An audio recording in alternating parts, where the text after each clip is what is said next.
Ito nga pala ang itsura ng ating bike ngayon. Ginamit natin yan nung tayo ay pumunta ng Bayabas at sobrang putik dun sa dinaanan namin, kung saan ay talagang ang laboy ay halos umabot na sa ating kadena.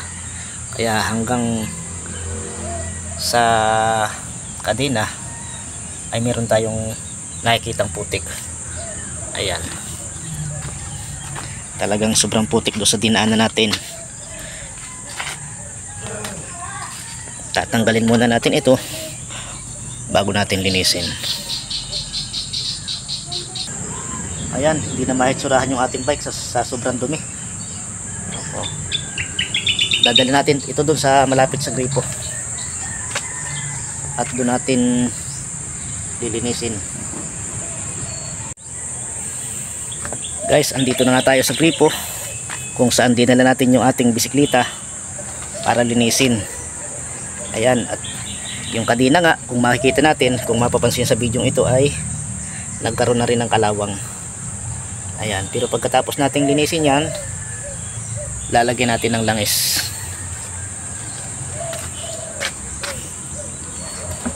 Tara guys, at samahan nyo ako sa paglilinis ng bisikleta. Guys, simulan na natin ang paglilinis ng bike. Una, ibasahin muna natin para lumambot yung mga putik. Ayan. Tumigas na yung mga putik, kaya dapat palambutin.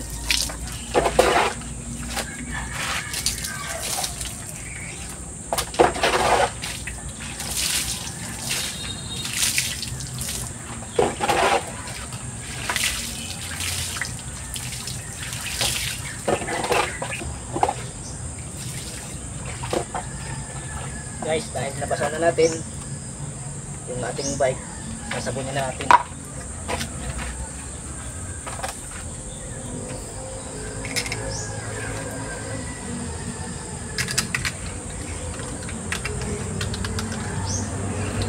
Wala tayong magandang sabon, kaya tops lang ang ating ginamit.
guys, tapos na nating sabunin ang ating bike.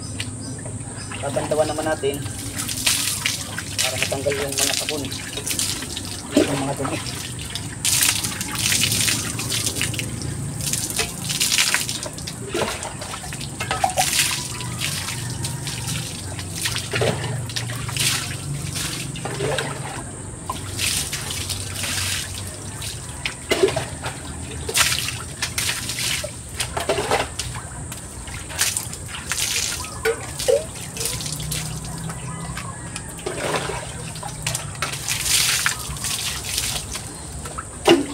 Guys, malinis na uli yung ating bisikleta.